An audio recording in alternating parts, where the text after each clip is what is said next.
Imagine walking away from a kingdom for what felt like a fairy tale, only to discover you were never the hero of the story. You were the reward. For years now, the world has been captivated by the high-stakes saga surrounding Prince Harry and Meghan Markle. Yet behind the perfectly trimmed gardens and the heavy security surrounding their Montecito mansion, reports suggest a far darker reality may be unfolding. This is a story involving psychological manipulation, digital blackmail, and a discovery so disturbing that it has reportedly shaken the very core of the Sussex empire.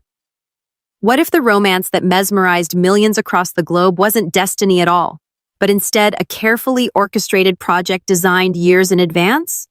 Whispers are now emerging that Harry may have finally uncovered the files he was never intended to see. And what followed has reportedly become an all-out declaration of war. This is no longer simply about divorce rumors. It's a fight for survival in a world where secrets hold more value than anything else.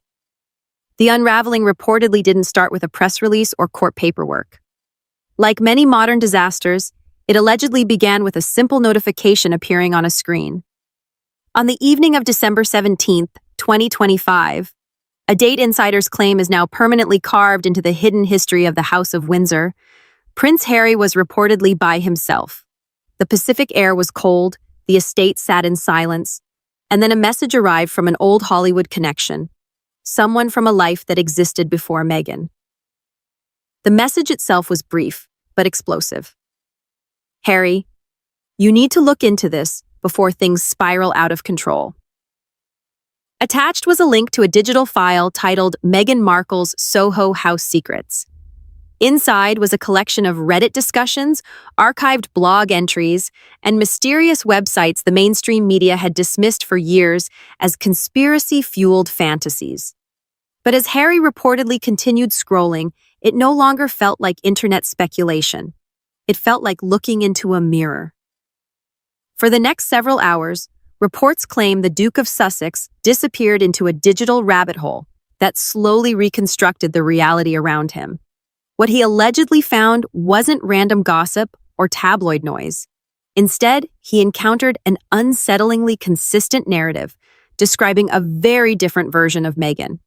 Not the self-made humanitarian he believed he had rescued from the pressures of royal life.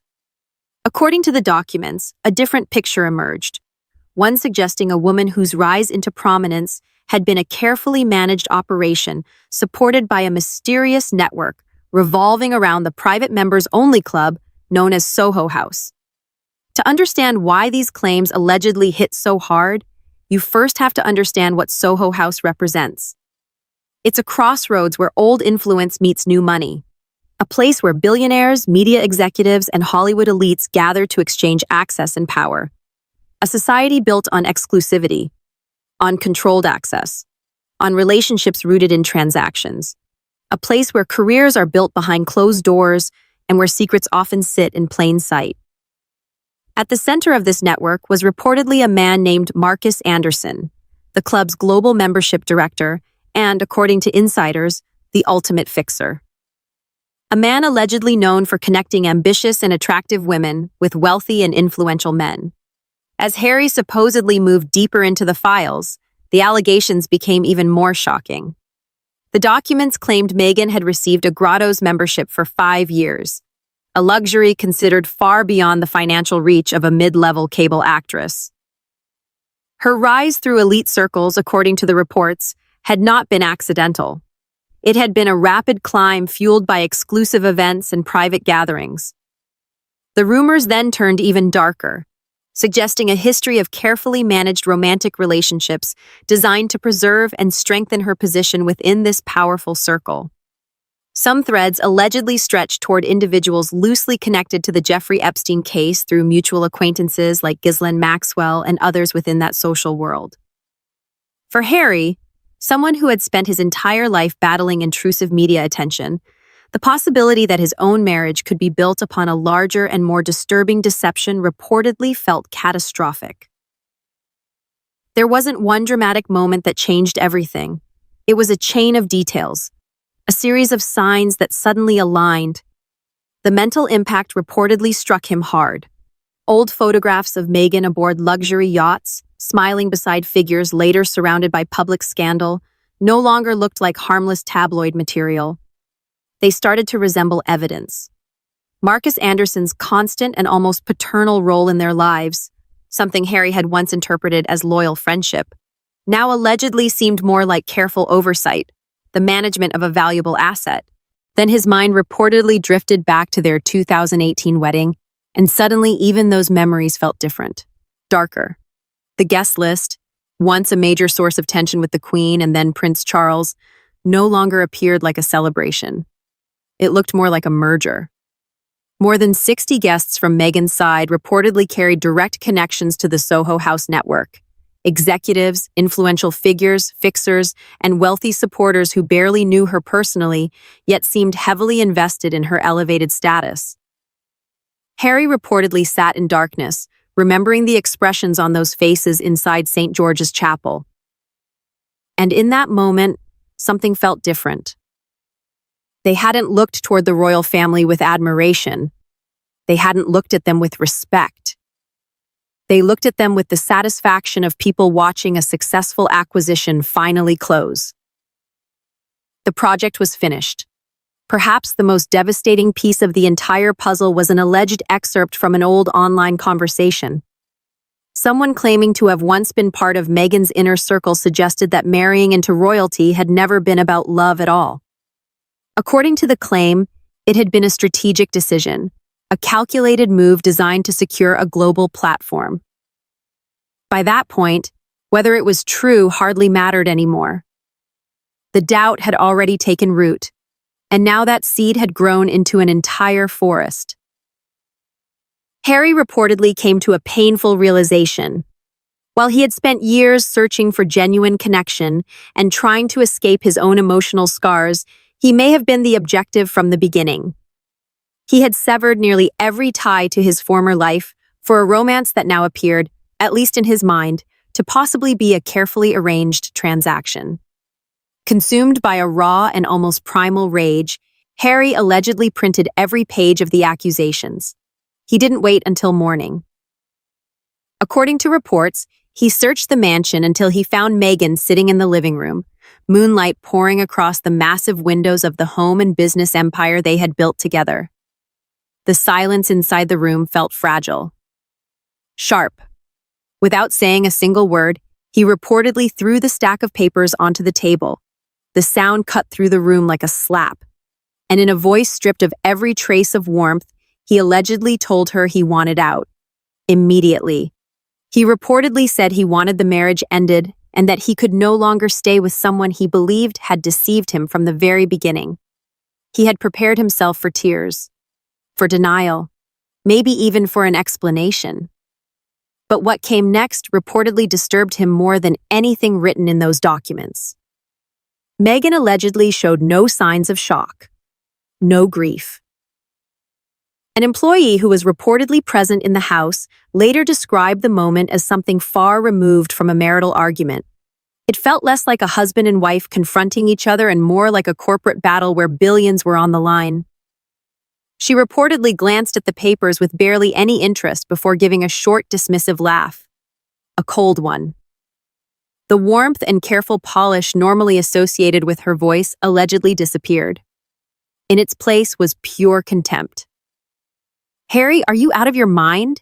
she reportedly asked. She allegedly accused him of believing internet garbage and using anonymous Reddit claims to dismantle her entire life story. According to the account, she told him he was simply resentful because she had an existence before she ever met him. But Harry reportedly refused to back away. He pointed toward what he saw as years of suspicious silence from the media, outlets that had criticized him relentlessly over minor mistakes, yet seemed strangely unwilling to investigate parts of her history. To him, the silence itself had started to look like evidence. Evidence of a larger system of protection he was only beginning to recognize. And according to insiders, that was when everything changed. The mask disappeared. The sarcasm and ridicule reportedly vanished, and something colder took its place. Something harder. Witnesses claim Meghan suddenly slammed her fist onto the table with enough force to send papers jumping into the air. And then came the alleged warning. She reportedly told him that if he tried to destroy her, she would reveal things about him that would be devastating to everyone. It wasn't framed as an argument. It sounded like a threat. "Go ahead and try," she allegedly shouted, before grabbing a nearby laptop and hurling it to the floor like the final period at the end of a sentence. Then came silence. And in that silence, Harry allegedly realized something terrifying. He was no longer fighting over a divorce. He was confronting an opponent who had just made one thing perfectly clear. There would be no rules, no limits, no boundaries, and no secret would remain buried. That night ended in a suffocating stalemate. But the war itself was only beginning. In the hours that followed, Meghan reportedly did not disappear into tears or retreat in emotional collapse. According to one household employee, what stood out most was her chilling calmness, an almost unnatural stillness. She allegedly sat for hours at the table with her phone in hand, her expression unreadable. Not heartbroken, calculating, like a general preparing for a counterattack. And within an hour, the first moves were reportedly underway. Harry allegedly stared at his phone screen in disbelief, something he had once viewed as harmless, a private release valve for frustration, had suddenly been transformed into a weapon. Then the phone rang. It was Meghan, but according to reports, the anger from earlier was gone. And somehow, that made it far worse. Her voice had become calm, controlled. She asked him a simple question, a question that reportedly sent a chill through him. "You saw it, didn't you?" Then came another. "How do you think your friends, the people still standing beside you, will look at you if all of this becomes public?" According to reports, she told him to stop acting like the victim. Then she allegedly revealed that information had already been sent to several mutual contacts, not threatened, sent. She wasn't merely warning him about exposure anymore. She was already moving against his support system, weakening it, isolating him before he ever had a chance to contact lawyers or allies. The message was unmistakable. He would no longer control the terms of the separation. And when direct pressure failed to force immediate surrender, the conflict allegedly shifted into an entirely different phase: professional erosion. A slow, deliberate strategy aimed at reducing Harry's authority and influence inside the empire they had built together, Archewell. Nothing publicly exploded. No dramatic announcement ever came, but behind closed doors, insiders claim everything had changed. Suddenly, Meghan was everywhere, speaking at every event, leading executive meetings, making major decisions, and reportedly doing it all without consulting her husband.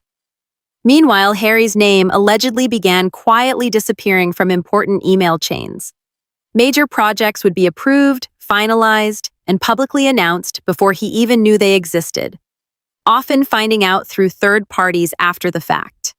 His role was reportedly being reshaped in real time, transformed from an active partner into little more than a symbolic name printed on company letterhead. Public relations experts would later identify this as a familiar strategy of power consolidation.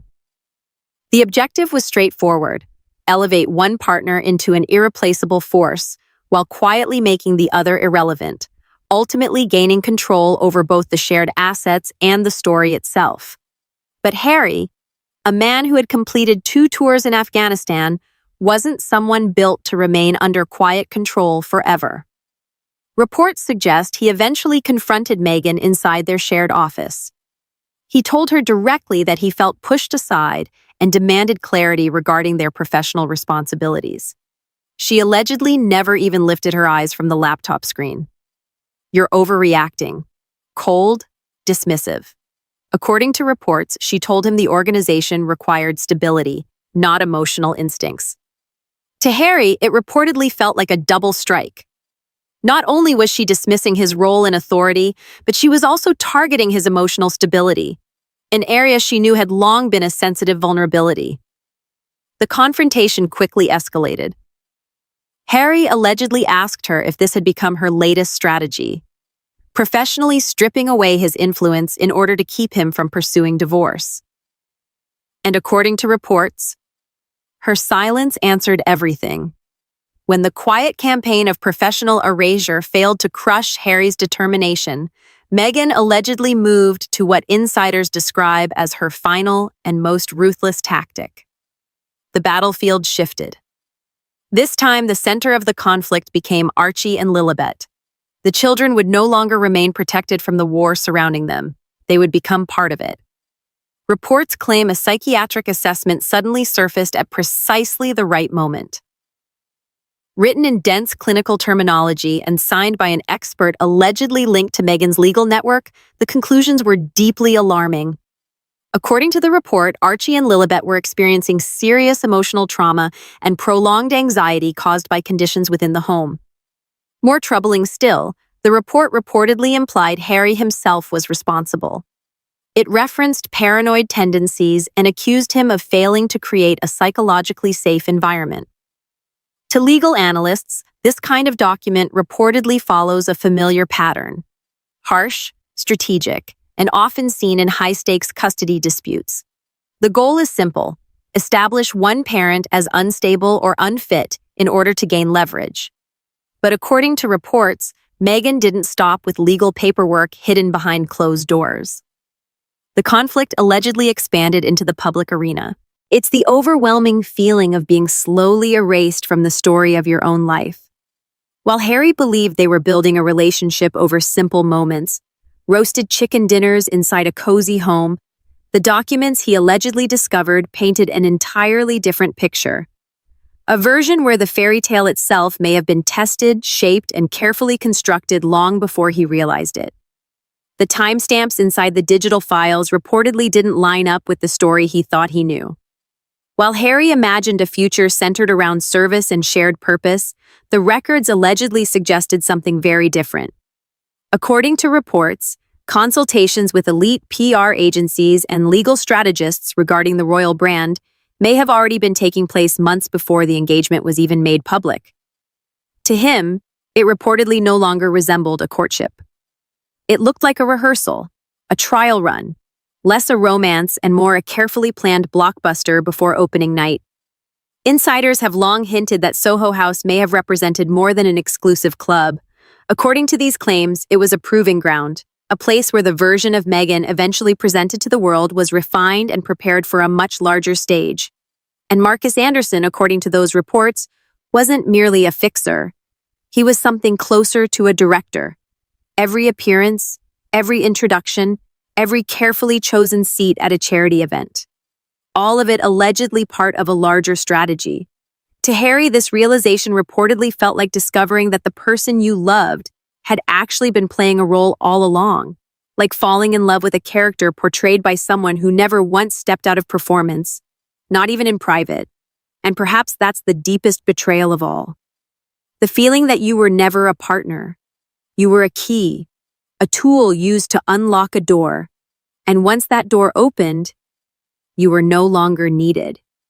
Inside their shared Montecito office, the atmosphere reportedly became almost unbearable. Employees allegedly began dreading the morning meetings. Harry would reportedly suggest initiatives focused around veteran mental health, only to encounter cold reactions or watch discussions redirected toward branding opportunities and global lifestyle projects. Slowly, the things that once gave him purpose, his military service, his connection to veterans, his commitment to the Invictus Games, allegedly started becoming secondary. Background pieces, supporting assets in what some insiders described as the Meghan show. He was no longer leading inside his own world. He had reportedly become a legacy attachment, a famous surname, a recognizable title on company stationery being gradually pushed aside. And as Harry allegedly stood overlooking the Pacific Ocean from his Montecito balcony, the burden of the gilded cage reportedly became heavier than ever. Because this was no longer just about a marriage, or even a family dispute. It had become a collision between two entirely different forms of power. Harry may have the bloodline, but according to these allegations, Meghan possessed something else entirely: the playbook. She allegedly understood media systems, legal pressure, and digital influence in ways the Windsor family had never truly mastered. And according to reports, the trap felt so carefully built that even truth itself might not be enough to break free. Because if Harry ever speaks openly, he risks becoming exactly what critics have quietly implied all along: an unstable prince, a man who lost direction. Now the prince reportedly stands at a crossroads, and the world continues watching. Will he choose the suffocating safety of the cage, or the terrifying uncertainty that comes with exposing the truth? So what do you think is really happening behind the closed doors of the Sussex estate? Is Harry the victim of a carefully designed plan, or is he simply confronting the consequences of his own decisions? The alleged Soho House connections and whispers surrounding influential figures continue appearing across darker corners of the internet. And if legal preparations continue, more secrets may eventually surface. If you found this deep dive into the Montecito conflict interesting, be sure to like the video and subscribe for more untold stories surrounding the royal family. We'll continue following the newest rumors, controversies, and developments as they emerge. And let us know your thoughts below. Should Harry reveal everything, or stay silent for the sake of his children? Thanks for watching, and we'll see you in the next one.